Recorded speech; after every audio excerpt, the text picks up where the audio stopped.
La cultura egipcia tomó forma alrededor de una serie de templos religiosos, construidos en sitios cuidadosamente escogidos a lo largo del Nilo. Para los sacerdotes egipcios, toda forma en el universo que crece hacia afuera necesita un receptáculo que permita su desarrollo en el tiempo. Los templos fueron los receptáculos que permitieron el desarrollo de su civilización.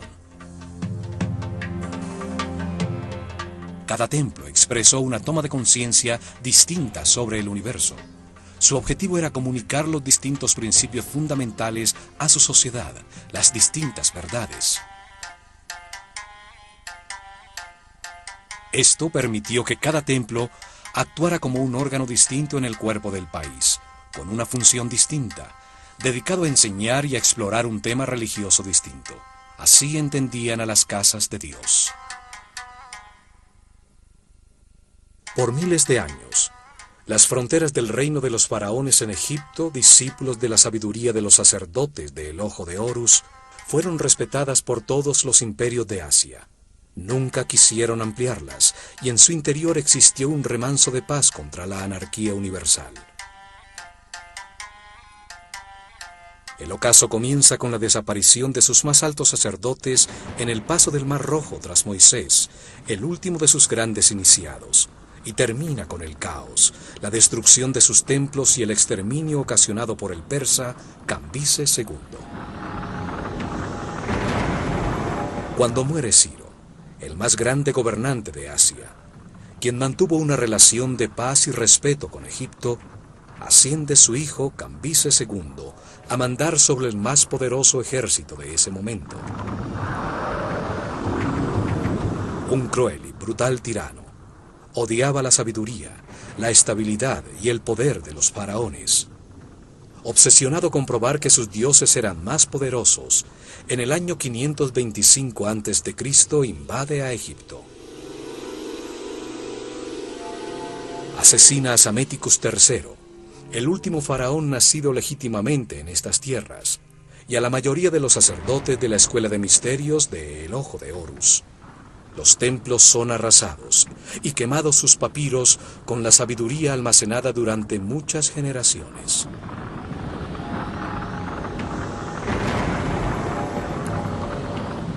El conocimiento se había convertido en oscuridad y la otrora sabiduría egipcia desaparece con sus altos sacerdotes. Cambises II establece un cruel vasallaje que duraría 200 años, hasta la llegada en el año 332 a.C. de Alejandro el Grande, quien es recibido como un salvador por los egipcios. Alejandro ordena la reconstrucción de sus templos, y a su muerte, Ptolomeo I, uno de sus generales, dio comienzo a las dinastías tolemaicas que reinarían por casi 300 años. El templo dedicado a Hathor, que ya existía en Déndera desde el año 5400 a.C., fue reconstruido por los reyes macedonios, como un método piadoso para legitimizar su poder.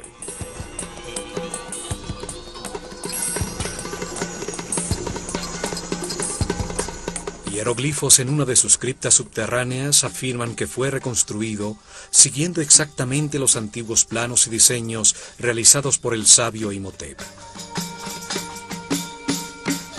El complejo religioso de Déndera está situado a los 26 grados norte de latitud. Allí comenzaba un antiguo camino que conduce al Mar Rojo. Un poco más al sur, posteriormente se construiría Tebas.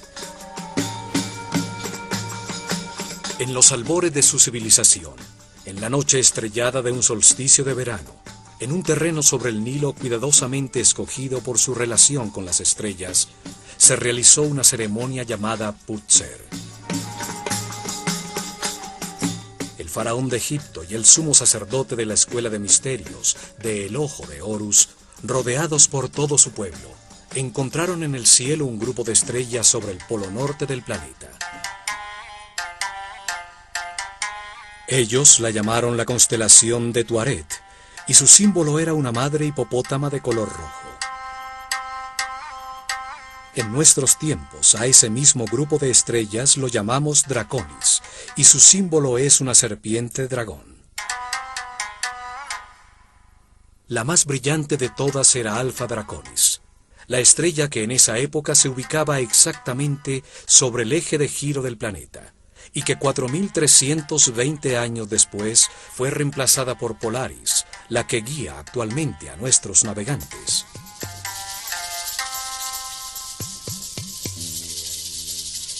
El avance del sistema solar en su giro alrededor del centro de la galaxia determina que durante ese ciclo de 25.920 años, 6 distintas estrellas brillen sobre el polo. La estrella sobre el polo representaba en el cielo a la fuerza materna fundamental, la que generó la sustancia que permitió el desarrollo de la vida en el universo, el principio femenino que llamaron Hathor y a la que se consagró este templo. El faraón y el sumo sacerdote templaban una cuerda entre 2 estacas, orientándola exactamente hacia Alfa Draconis. La sacerdotisa del templo con un mazo de oro clavaba las estacas, definiendo así el eje del templo, la columna vertebral que luego organizó sus santuarios. Colocaron las piedras de las 4 esquinas que determinaron los límites del muro protector del complejo, una altísima muralla para mantener alejado el enemigo de la vida que deseaba perpetuarse eternamente. Localizaron hacia el norte su puerta principal, el último de una serie de pórticos que, partiendo del Sancta Sanctorum del templo de Hathor, enmarcaban el segmento de cielo por donde aparecía Alfa Draconis, facilitando encontrarle en las noches para registrar sistemáticamente sus movimientos. Esa misma noche, pero mirando hacia el este, encontraron también otra estrella a 90 grados de la anterior. La llamaban Sirio, y era el símbolo de Isis en el cielo. En su honor localizaron el eje de un segundo templo que determinó la segunda puerta del complejo. La puerta del templo de Isis enmarcaba el sector del cielo por donde ascendía la estrella Sirio, y luego aparecía el sol el 21 de junio, día del solsticio de verano.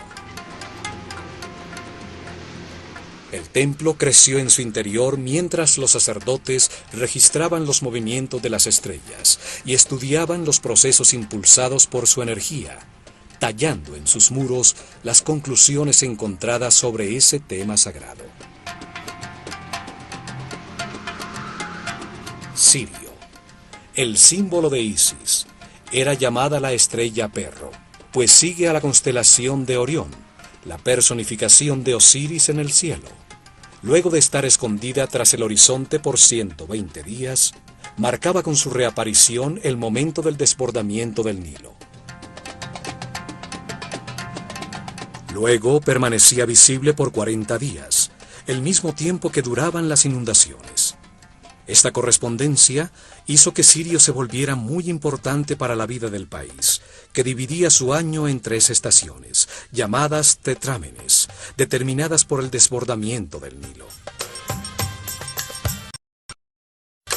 Las festividades del año comenzaban con el desbordamiento del Nilo, y Sirio marcaba con su reaparición en el cielo esta importante fecha. Cuando la estrella desaparecía, el río recuperaba sus niveles normales.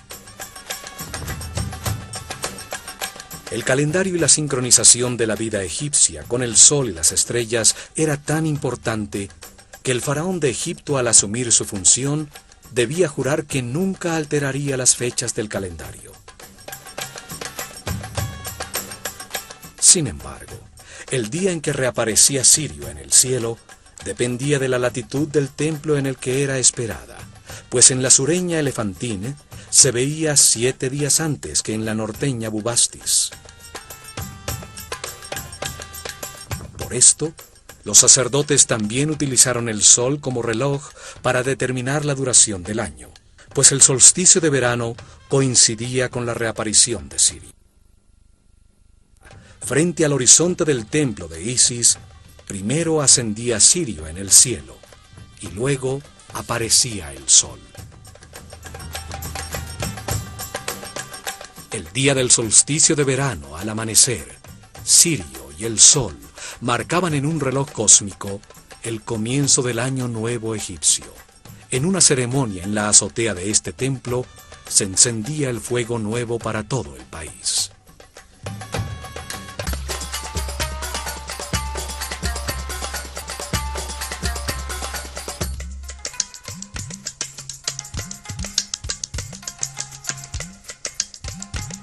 Para entrar a Déndera, hay que atravesar una serie de construcciones realizadas por los romanos durante los reinos de los emperadores Trajano y Domitiano. Una serie de kioscos al lado y lado enmarcan el pórtico norte incrustado en los masivos muros que protegían el recinto.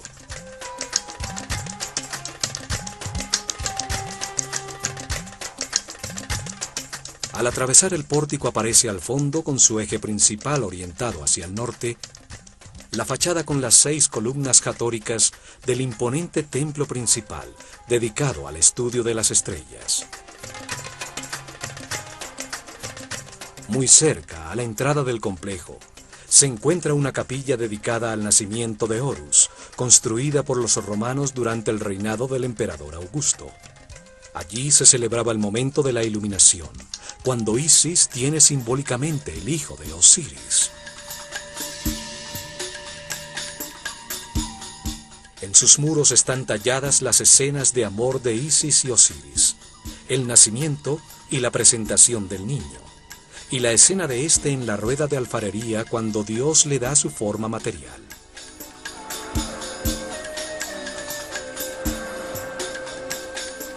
Sobre el capitel de sus columnas está representado el dios Bes, el protector de las parturientas, que favorece el nacimiento de los niños. Al sur de esta capilla se encuentran las ruinas de una basílica cristiana construida en el siglo V después de Cristo, época en que fueron cuidadosamente destruidos en los muros de los templos los rostros de los personajes sagrados. Más cerca al templo principal quedan las ruinas de un sanatorio, donde eran hospedados los enfermos que acudían al templo de Hathor en busca de sanación. Los sacerdotes del templo utilizaban sus conocimientos de medicina para ayudar al pueblo en el plano material. Hathor, la fuerza femenina multiplicadora de la vida, era reverenciada como una figura compasiva. El pueblo atravesaba grandes distancias para orar en su templo, bañarse en sus piscinas sagradas y recibir las medicinas y cuidados que necesitaban. El complejo de Déndera podía albergar miles de personas, y en el interior de sus muros existieron otra serie de construcciones que albergaban panaderías, cervecerías, cocinas, almacenes, graneros, las habitaciones de los sacerdotes e iniciados en cientos de bóvedas parecidas a estas frente al Rameseno en Tebas. Alrededor de sus muros exteriores, el pueblo construyó sus casas, dando lugar a un polo de desarrollo bajo el cuidado de los guardianes del conocimiento, los sacerdotes del Ojo de Horus. El diseño de la fachada del templo de Hathor es distinto al del tradicional templo egipcio, pues sus columnas frontales están unidas hasta media altura por unos muros profusamente decorados.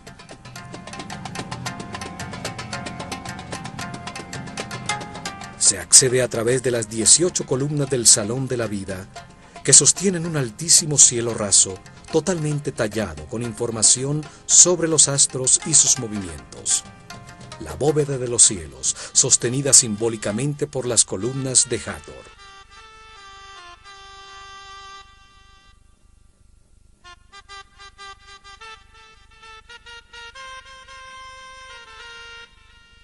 Cada columna tiene la forma de un sistro, un instrumento sagrado que hace vibrar una serie de discos de metal, utilizado por las sacerdotisas de Hathor, la patrona de la danza y de la música, para producir una vibración que adormece la conciencia.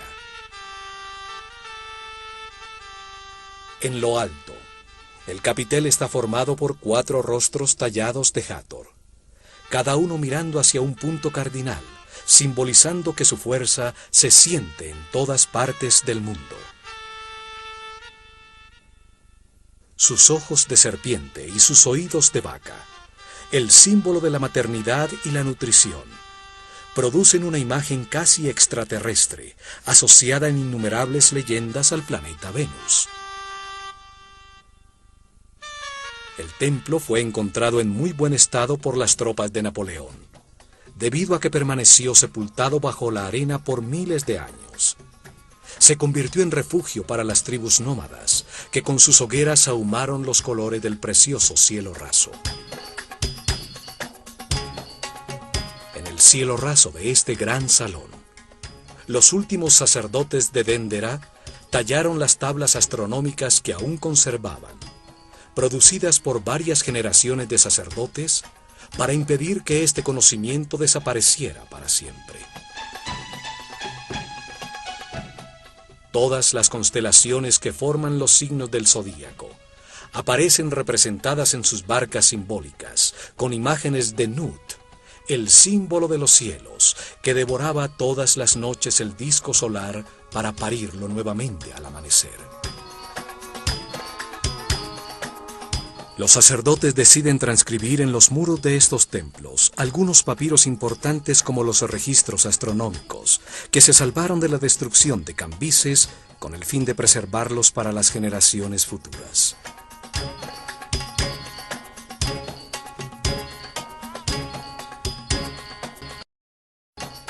En este salón, llamado la Casa de la Vida, los escribas trabajaban en los papiros sagrados, los tratados teológicos, las oraciones de los rituales, las tablas del registro astronómico.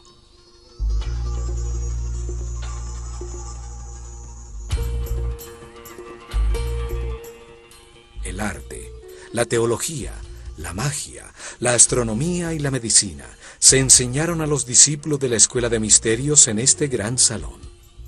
Aquí se registró el cambio regular y sistemático de las constelaciones circumpolares para seguir la precesión de los equinoccios. Al cruzar el altísimo salón, se llega al Salón de las Apariciones, una cámara más baja soportada por 6 columnas, donde aparecía desde la penumbra de su santuario la brillante estatua dorada de la diosa Hathor al salir para las ceremonias religiosas y procesiones. En su parte superior se encuentran las capillas dedicadas a Osiris, el símbolo del proceso de perfeccionamiento que vive todo ser humano a través de la reencarnación, para transmutar en muchas vidas su animalidad original y convertirse en un superhombre. Una de las capillas tiene el famoso zodíaco de Dendera, que ilustra cómo este proceso ocurre mientras el sistema solar da un giro alrededor de la galaxia, y la otra ilustra el mito de Osiris. Alrededor de este salón se encuentran los 6 salones de los rituales diarios. El primero guardaba los objetos dedicados al culto. El salón de la purificación, que tiene una puerta que conduce al lago sagrado, era utilizado al amanecer por los sacerdotes en sus rituales de limpieza. Los templos tenían un lago sagrado, excavado hasta llegar al nivel freático de la zona, forrado en piedra y con una serie de escaleras que permiten a los sacerdotes introducirse en el agua para purificarse antes de comenzar su servicio en el templo. En el siguiente se organizaban los oficios. Conducía al corredor de acceso a la escalera de caracol que llega a la azotea del templo, utilizada por las noches en los registros de la bóveda celeste. Del lado izquierdo, el salón del fondo comunicaba con el exterior para recibir las ofrendas que todos los días realizaba el pueblo creyente a sus guías espirituales. Las viandas y animales dedicados al sacrificio eran almacenadas y preparadas en las otras 2 cámaras. Desde el Salón de las Apariciones se llega al corredor de las 2 escaleras del templo. derecha, la simbólica escalera de caracol utilizada para subir la procesión con el santuario portable, la barca de oro con la figura de Hathor hasta la terraza a esperar la aparición del sol en el solsticio de verano. Simboliza a la escalera de la luz, cada vuelta o vida más arriba en la escala de la conciencia, la materia que se remonta hacia el espíritu.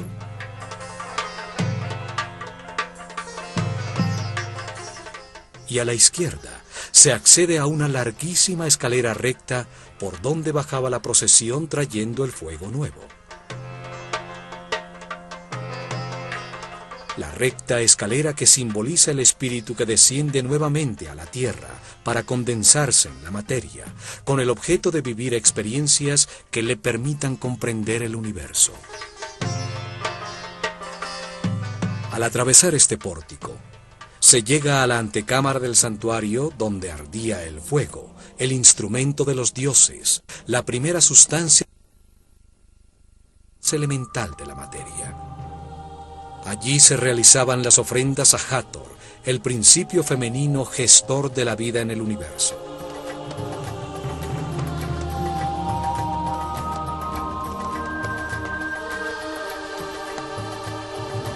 A la izquierda de este salón estaba la capilla donde se guardaba la barca de oro, el santuario portátil que era el símbolo del movimiento físico del disco solar. La barca de la vida era utilizada para llevar la figura de Hathor en una florida procesión. El día de luna nueva, el tercer mes de verano, en el Festival del Bello Encuentro, por el Nilo hasta el cercano templo de Horus en Edfu.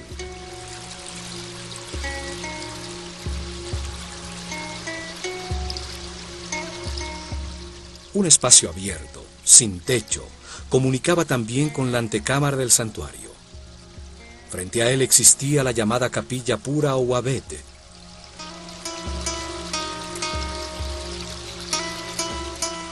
A este espacio abierto eran sacadas las figuras simbólicas para que renovaran sus fuerzas al recargarse con la energía del sol. A medida que entramos más profundamente, el templo se hace más oscuro, los techos más bajos y las puertas más estrechas. El piso se eleva para enmarcar claramente desde el santuario a la estrella Alfa Draconis sobre las cabezas de los asistentes a las ceremonias. Y por fin, en lo más profundo del templo, sobre su eje principal, se llegaba a su corazón, su espacio más sagrado, el hogar de Hathor, su figura de oro, la carne simbólica de los dioses, con sus ojos de piedras semipreciosas, permanecía cerrada en un pequeño tabernáculo.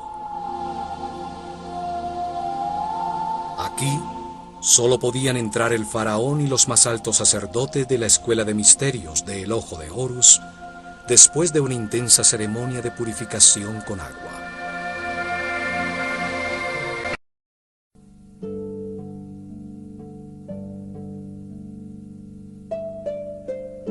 Los egipcios entendieron que como todo ser en el universo, Dios tiene una parte masculina emisora, de la que fluye la información, y una parte femenina que la recibe para gestar con su sustancia todo lo creado.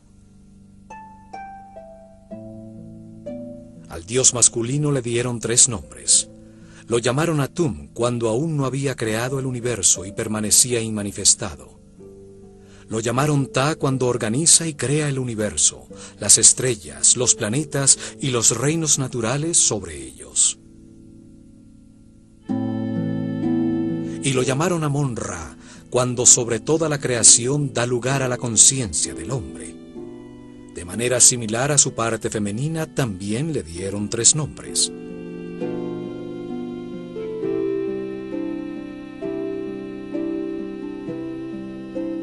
La llamaron Nun, cuando era una sola sustancia homogénea, virginal, sin forma, en estado de perfecto equilibrio, el líquido amniótico del universo inmanifestado.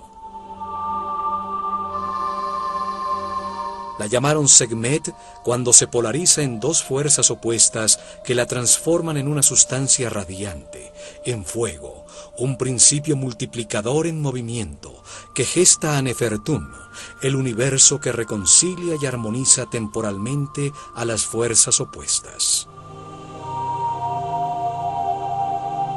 El fuego produce el movimiento, el tiempo, el espacio y su intensidad que coagula, produce los estados sucesivos de la materia, el aire, el agua, la tierra y por último la fuerza de la vida, representada por Hathor, la sustancia que gesta y multiplica las conciencias que experimentan el espacio-tiempo. Y la llamaron Mut, cuando gesta a las 4 fuerzas que impulsan la conciencia evolucionante del hombre.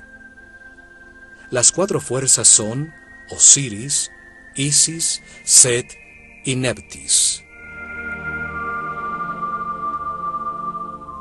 Entendiendo así a Hathor, ella es la barca de la vida, la barca de la luz, representa el amor, la gran matriz de las conciencias del universo, la barca del norte que contiene el principio de toda la naturaleza.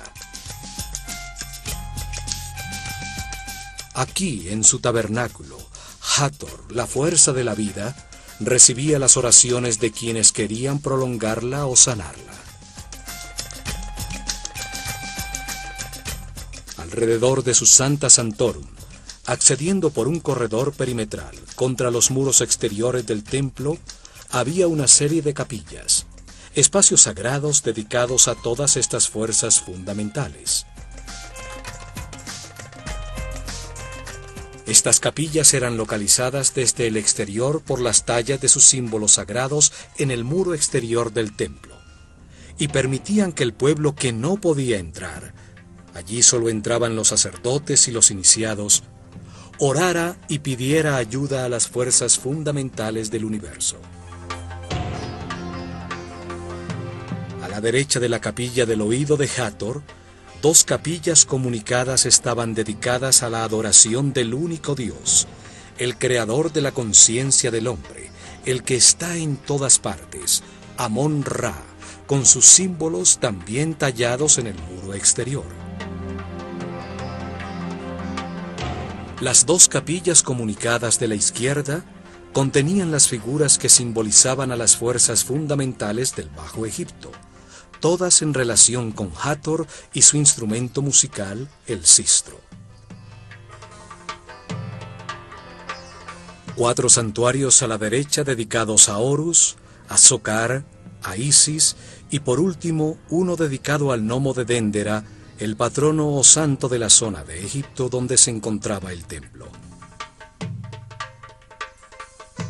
Había otra capilla que contenía el collar de Menat, un collar utilizado por el sumo sacerdote en las ceremonias y procesiones, con 4 figuras de Hathor, cada una con un trono simbólico encima. Los 4 tronos representaban a los poderes supremos del universo: el amor, la sabiduría, la fuerza infinita de la voluntad divina y la armonía. Bajo el piso de estos espacios existía una serie de criptas donde se almacenaban los elementos más sagrados, las pieles escritas y papiros más secretos concernientes a la revelación de este templo.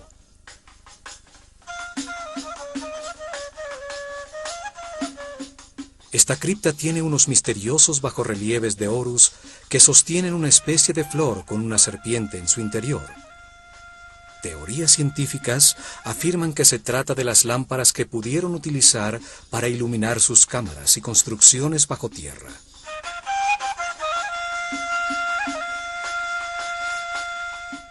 Al ascender por la escalera recta, se llega a la azotea, el espacio dedicado al registro de la bóveda celeste. En la esquina suroeste de la terraza se encuentra el kiosco donde los sacerdotes esperaban la aparición de las estrellas y la salida del sol en el nuevo año, que encendía con sus rayos el fuego nuevo. En este pequeño cobertizo, los sacerdotes se reunieron en las noches a dividir la bóveda celeste en secciones llamadas gnomos, con el objeto de identificar los movimientos relativos de la bóveda celeste y del planeta. Los sacerdotes de Déndera eran llamados los Kabirim, los medidores del cielo. Ellos registraron la primera carta celestial, la que marcaba las posiciones relativas de los Mazarots, los fuegos del cielo. La astronomía comenzó en Déndera. Astro significa estrella. Astronomía significa logos o conocimiento de las estrellas. Por esta terraza se llega a las dos capillas dedicadas a Osiris, el principio divino que simboliza la evolución a través de la reencarnación de todo ser humano. En ellas se describe el mito cuando su hermano Set, por quedarse con su reino y su mujer, Isis, lo corta en 14 pedazos y arroja las partes de su cuerpo por todo Egipto. Las tallas muestran el momento en que Isis, después de reunir sus pedazos, suspendida en el aire bajo la forma de una hembra halcón, sobre el falo de Osiris, logra en una comunión espiritual quedar embarazada para dar a luz a Horus.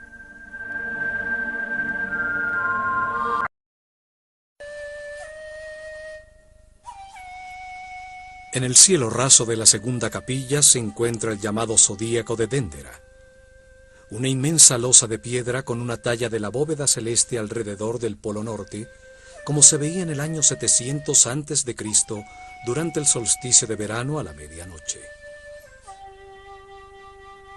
Es una copia de la losa original, de la que se enamoró Napoleón al entender su profundo significado y que hoy se encuentra en el Museo del Louvre en París.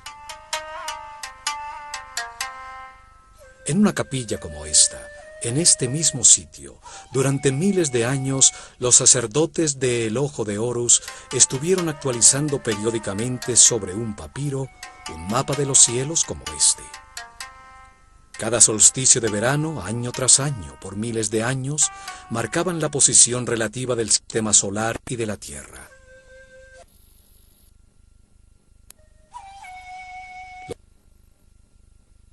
Cambises II tallaron en la piedra para la posteridad un grafismo que se salvó de la destrucción con una de las últimas actualizaciones al mapa celestial, como se veía en el año 700 a.C., durante el reinado del faraón Taharqa en la dinastía 25ª. La bóveda celeste es sostenida por 8 figuras arrodilladas de Horus y 4 figuras femeninas de Isis. Un círculo de hieroglifos une esta simétrica disposición. En su momento la bóveda celeste estaba pintada de azul, resaltando las simbólicas figuras.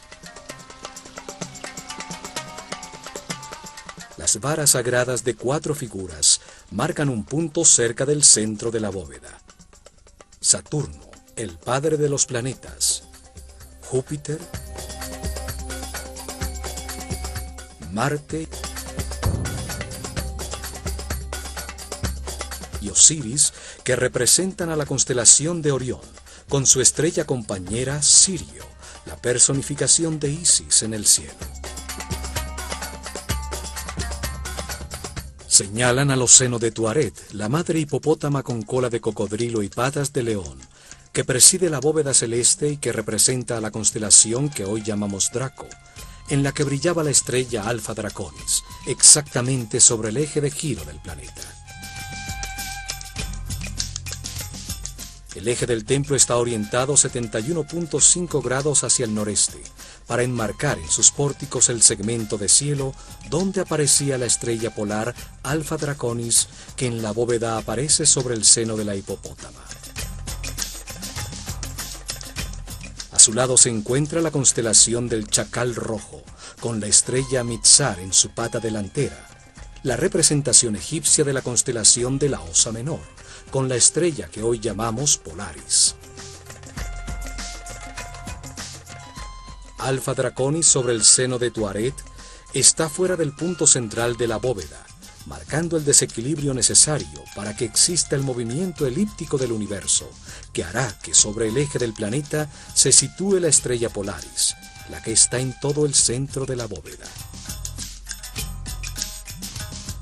La estrella polar, alrededor de la cual parece girar la bóveda celeste, era muy importante para los egipcios, pues representa la energía sobre el eje de giro del planeta, sobre su columna vertebral, la que organiza los órganos de todo ser vivo, desde un insecto, un hombre o un planeta.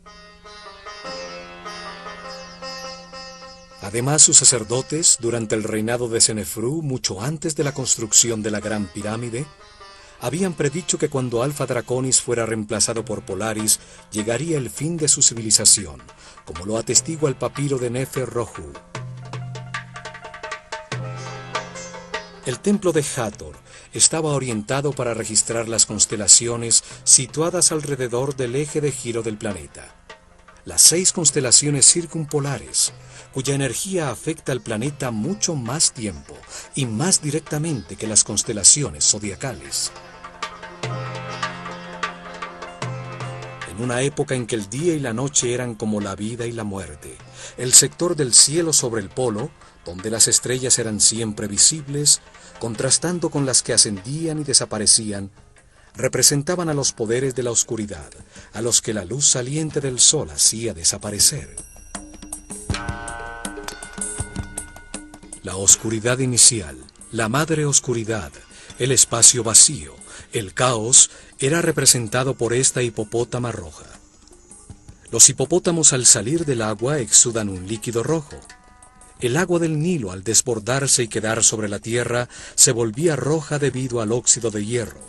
El rojo simboliza la fuente materna. A su lado se reconocen las otras constelaciones circumpolares, como la constelación de la Pata con su estrella Mesquet, hoy llamada constelación Cefeus con su estrella Alfirc, y la constelación de Hércules. Desde la estrella sobre el polo dividieron el cielo a su alrededor en 12 sectores principales de 30 grados cada uno. Las constelaciones de estrellas, las cuales contenían los decanos, una serie de 36 estrellas muy brillantes por las que pasa el sistema solar en su viaje por la galaxia.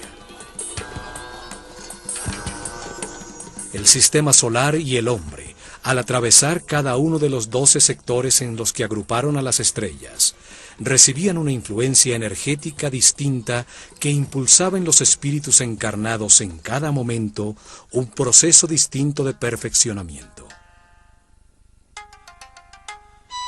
Para explicar qué proceso impulsa cada grupo de estrellas, lo simbolizaron con un animal que representa un nivel evolutivo distinto de la conciencia en su camino de reencarnaciones para la adquisición de sabiduría a través de la experimentación en un universo de polaridades contrastantes, de luz y oscuridad. El círculo de animales o zodíaco. El cangrejo de Cáncer simboliza el yo siento, el animal que se retira a su pequeño hueco de agua a digerir su alimento espiritual, cuando la conciencia se mueve de manera incierta y comienza su proceso evolutivo, experimentando por primera vez con los sentidos. Los gemelos de Géminis simbolizan el yo pienso, el deseo de aprender y explorar, con la dualidad necesaria para encontrar la verdad, el conocimiento y la experiencia a través de los opuestos, de las experiencias contrastantes.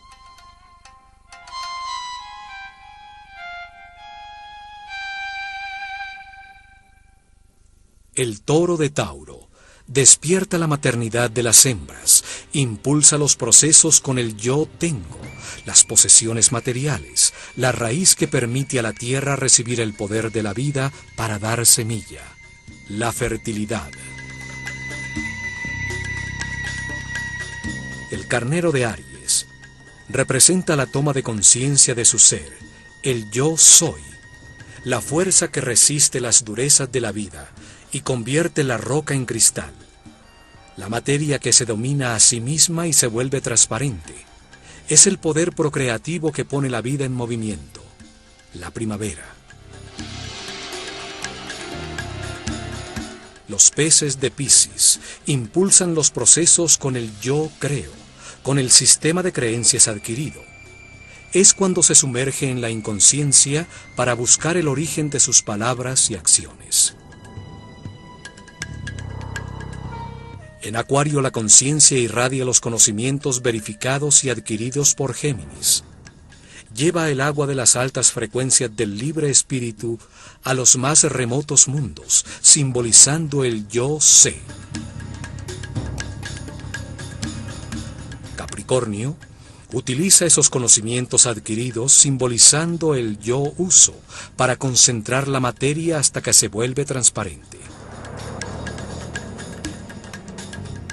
En la era de Sagitario, el yo veo, la conciencia evolucionante ya es un ser que ha crecido más allá de su naturaleza animal. El centauro con su conciencia dirigida a lo divino. Es el poder espiritual del pensamiento, la sabiduría de la edad. Escorpión simboliza el yo deseo. Es el animal que se puede matar a sí mismo con su propio veneno. Una era donde se viven experiencias para entender que el universo es perfecto y que todo lo que se necesita para ser feliz se tiene, que no hay que desear nada. La balanza de Libra simboliza el yo equilibrio. Se aprende a ceder, a ser elástico ante todas las situaciones de la vida, para lograr la armonía. Todas las experiencias son medidas, se conserva solo lo valioso. Virgo simboliza yo analizo. Es cuando se recoge la cosecha, la maternidad del universo, y se viven procesos para aprender a no reaccionar, a pensar antes de hablar.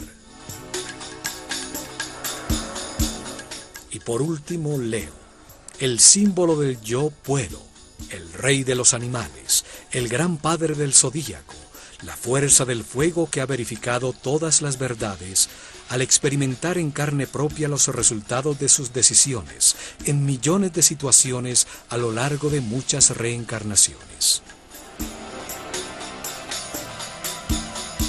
En este punto, el hombre deja de identificarse con sus instintos animales.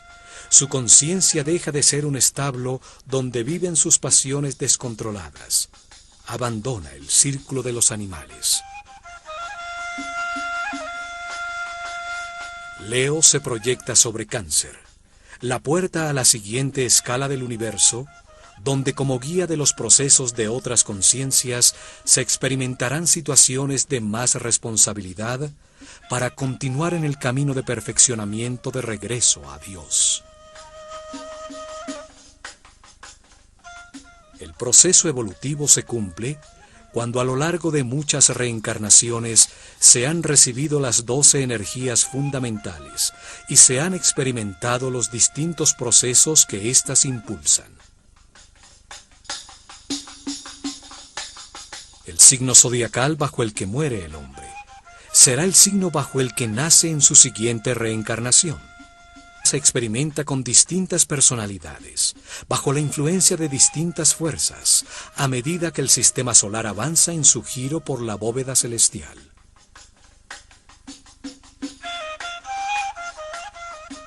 Hoy conocemos este giro con el nombre de precesión de los equinoccios, pero no entendemos su profundo significado en nuestro propio proceso evolutivo. Para Occidente no existe el perfeccionamiento espiritual como un proceso de muchas reencarnaciones. Este mapa celestial prueba los conocimientos astronómicos y filosóficos de los sacerdotes de la escuela del Ojo de Horus, y que entendieron la vida en el universo como un proceso diseñado por Dios para convertir un animal ignorante en un superhombre sabio. Subiendo por una escalera de peldaños en cantilever contra un muro profusamente tallado con hieroglifos, se asciende a la terraza superior del templo. Allí aún se conservan las hendiduras que soportaban los instrumentos utilizados por los sacerdotes para registrar adecuadamente los movimientos de los astros. El templo de Hathor registraba los movimientos de las estrellas polares y allí siguieron el cambio de Alfa Draconis, que en el año 4320 a.C. brillaba sobre el polo norte por Polaris, la estrella que hoy guía a nuestros navegantes.